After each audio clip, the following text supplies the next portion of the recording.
मुंबई उच्च न्यायालयानं मनोज जरांगे पाटलांना खडसावलं. आझाद मैदानामध्ये आंदोलनाला परवानगी नाकारली. खारघर इथं पर्यायी जागेबाबत सरकार निर्णय घेऊ शकतं.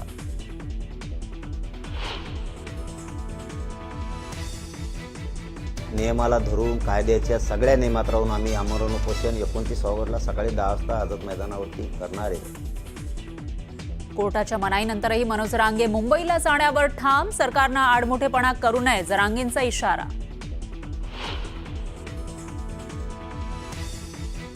कायद्यापेक्षा जरंग्या मोठा नाही. जरंग्याला आता आंदोलन तिथं करता येणार नाही. मनोज जरांगे कायद्यापेक्षा मोठे नाही. जरांगेंना जनतेला बेठीस धरू देणार नाही. गुणरत्न सदावर्तेंचा जरांगेंवर हल्लाबोल.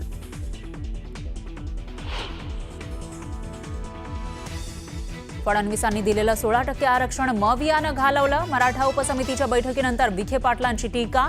तर जरांगेंच्या मागण्यांवर चर्चा झालीय. आरक्षणाबाबत सरकार सकारात्मक असल्याची माहिती.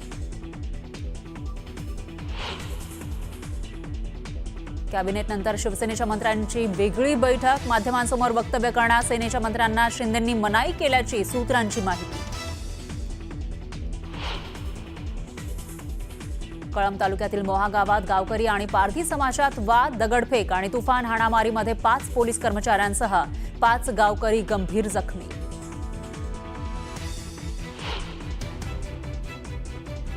केंद्रीय गृहमंत्री अमित शहा 29 आणि 30 तारखेला मुंबई दौऱ्यावर. मुंबईतील लालबागचा राजा आणि इतर गणपतींचं घेणार दर्शन.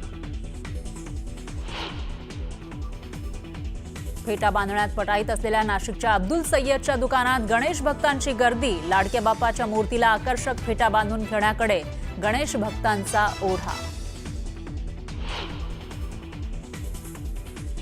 राज्यभरात गणेशोत्सवाची धामधूम. दादरमध्ये भक्तांची खरेदीसाठी गर्दी. नागपुरातही बाजारपेठा सजल्या.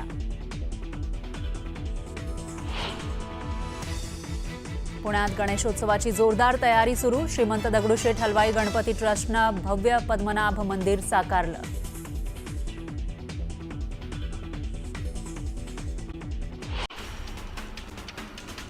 मुंबई हायकोर्टानं जरांगेंच्या मुंबईतील आंदोलनाला परवानगी नाकारली आहे. जरांगेंना नवी मुंबईमधील खारघरमध्ये आंदोलन करण्याची मुभा मुंबई हायकोर्टानं दिली आहे.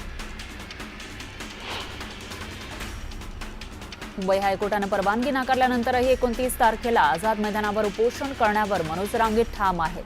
उद्या सकाळी आंतरवालीमधून मुंबईसाठी निघणार असल्याचं जरांगेंनी सांगितलंय. तर हे सरकारचं षडयंत्र असल्याचा आरोपही जरांगेंनी केला. जरांगे कायद्यापेक्षा मोठे नसल्याचं वक्तव्य वकील सदावर्तेंनी केलंय. तर जनतेला वेठीस धरू देणार नसल्याचा इशाराही सदावर्तेंनी जरांगेंना दिला. सरकारकडून शिंदे समितीला 6 महिन्यांची मुदतवाढ दिल्याची माहिती राधाकृष्ण विखे पाटलांनी दिली आहे. मराठा उपसमितीच्या बैठकीनंतर त्यांनी ही घोषणा केली. तर फडणवीसांनी 16% दिलेलं आरक्षण मवियानं घालवल्याचं ते म्हणाले. पावसाळ्यासह गणेशोत्सव असल्यानं जरांगेंनी आंदोलन स्थगित करण्याची विनंती विखे पाटलांनी जरांगेंना केली आहे. तर काही गोष्टी कायद्याच्या कचाट्यात अडकल्याचं ते म्हणाले. मुख्यमंत्री फडणवीसांचे स्वीय सहाय्यक राजेंद्र साबळे आणि जरांगेंमध्ये चर्चा झाली. गणपतीमुळे आंदोलन पुढे ढकलण्याची साबळेंनी जरांगेंना विनंती केली. आंदोलनाच्या माध्यमातून दंगल घडवणं हा जरांगेंचा उद्देश असल्याचा आरोप लक्ष्मण हाकेंनी केला. गेल्या 1.5 वर्षापासून त्यांनी हेच केलंय. तर त्या 28.5 किलोला उचला असं म्हणत ओबीसी नेते लक्ष्मण हाकेंनी जरांगेंवर हल्लाबोल केला. मी अपशब्द वापरले नसून बोलीभाषेमध्ये बोललो होतो. विनाकारण वाद पेटवला जात असल्याचं मनोज जरांगे पाटलांनी म्हटलंय.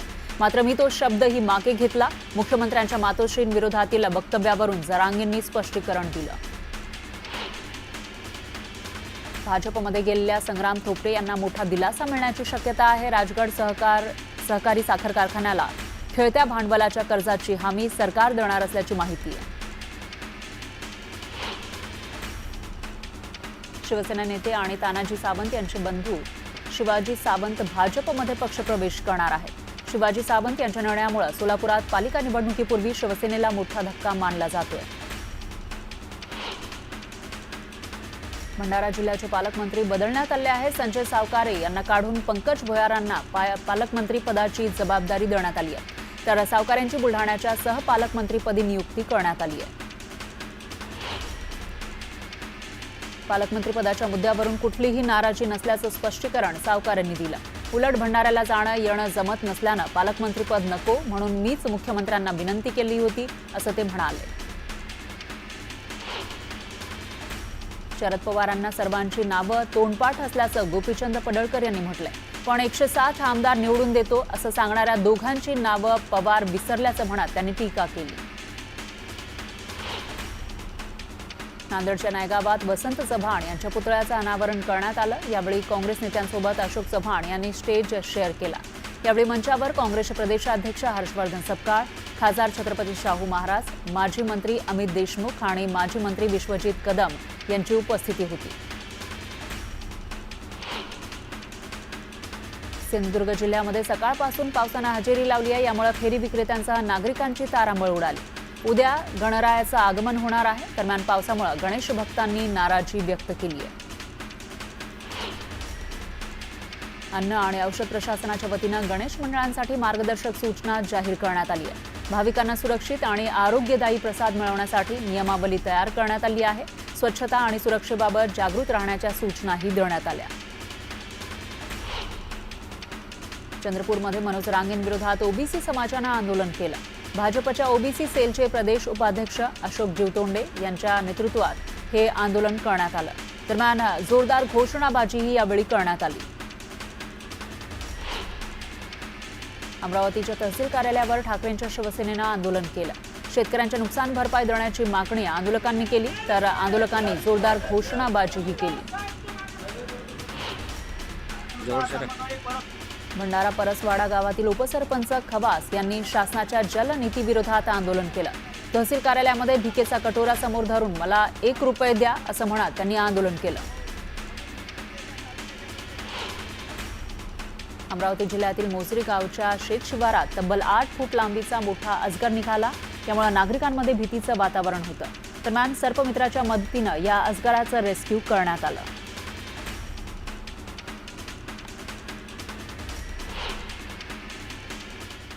यानंतर पाहूयात पुढची बातमी. गणेशोत्सव पर्यावरणपूरक पद्धतीनं साजरा करण्यासाठी येवल्याच्या वडगाव इथं एका गोशाळेत गीर गाईच्या शेणापासून श्री गणेशाची मूर्ती साकारली जाते.